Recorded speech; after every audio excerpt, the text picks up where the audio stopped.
Pra ditët pjesa e parë e këtij muaji të bekuar veç se kaloi.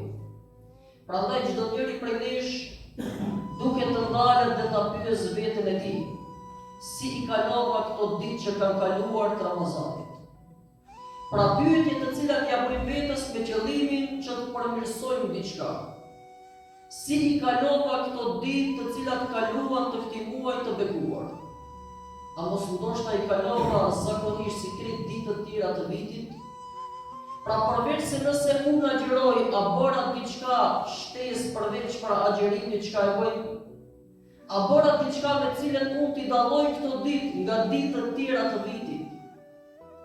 Dhe pyetja tjetër është, zemra ime si i kaloi këto ditë? Pra a ka ndryshuar diçka në zemrën time? Nga se Ramazani të dashur vëllezërit e mi, ka ardhur si shkollë edukimi për të ndryshuar ne. Dhe pikërisht ajo gjëja kryesore që duhet ndryshoj tek ne është zemra. Dhe pyetja është, a ka ndryshuar zemra për këto ditë? Dhe kur them ja ka ndryshuar zemra, si mund ta kuptojmë këtë? Kur ti dëgjon emrin e Allahut të Madhëruar, a ndjehet zemra jote ndryshe nga ditët tjera të vitit? Kur ti dëgjon leximin e Kur'anit Kerimit, a ndjehet zemra jote ndryshe nga ditët tjera të vitit? Dhe kur ti e dëgjon ezanin minare, emrin e Allahut dhe thirrjen e tij, që ti t'i përgjigjesh Zotit tënd, a ka ndryshuar zemra jote nga ditët tjera të vitit? A është shtu pak intensiteti, mos ndoshta duket me ju përgjigjur kësaj thirrje? Ose nuk ka ndryshuar asgjë? La'allakum tattaqun, që ju të bëheni të devotshëm, dhe për të bërë i devotshëm duhet patjetër me të ndryshuar zemra.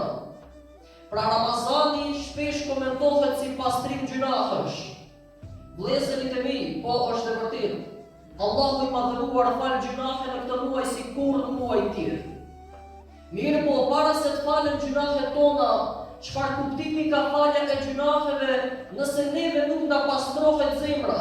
Pra çfarë që na pastrohen gjunahet kur zemrat mbeten të papastërta? Kur veprat mbeten të papastërta? Kur gjuhët mbesin të papastërta? Çka nëse neve Zoti i Madhërisht dhe i dashur do të na i falë gjunahet e pirjes së alkoolit, kur ne ende zemra s'na ka ndryshuar për të thënë që unë kurrë nuk e pi atë? Çka nëse na falen gjunahet e alkoolit kur ne jemi të vendosur me zemrat tona për të mos e futur në gojë me atë?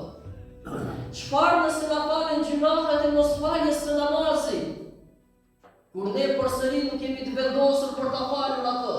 Pra na fal ti o Zot që ne të bëjmë përsëri gjunahe? Na fal ti o Zot që ne përsëri shkojmë në rrugë të gabuar? Kjo është të bësh lojra me Zotin e Madhëruar. Prandaj pyetja është, zemra jote si ka ndryshuar në këto 10 ditë? E nëse s'ka ndryshuar, nxito ndrysho zemrën tënde sepse shpejt kalojnë ditët e të bekuarit Ramazan.